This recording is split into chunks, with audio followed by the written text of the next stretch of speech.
Fait que la première question qui est réaliste de se poser, c'est est-ce qu'il faut périodiser? Puis, vous vous rappelez la définition de périodiser. Est-ce que je vais avoir une stratégie de variation de la charge dans mon année?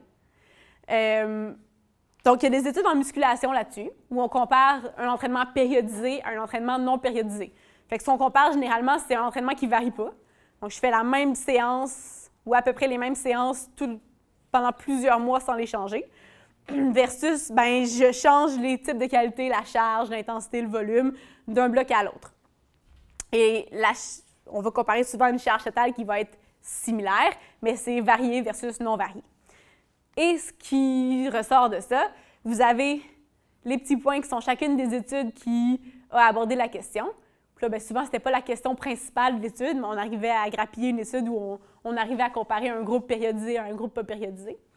Si on est en bas de la ligne 0, bien, ça avantage les groupes qui étaient non périodisés, pas de variation dans la charge. Si on est en haut de 0, ça avantage le groupe qui faisait de la périodisation de son entraînement. Et on voit que globalement, bien, ça m'aide d'avoir périodisé mon entraînement.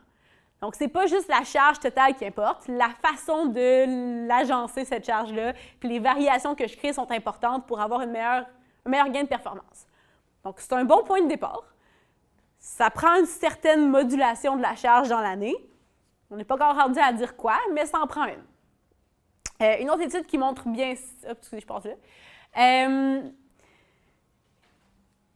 Donc, conclusion de l'étude. Donc, il y a beaucoup de variables dont il faut tenir compte. Puis, ce que la littérature dit, c'est que de varier la charge, que ce soit quotidiennement, chaque semaine ou dans des phases, ça donnerait des meilleurs effets que de ne pas varier la charge. Dans ce cas-ci, c'est sur la force maximale. On peut penser que ça ressemble à ça pour les autres qualités physiques.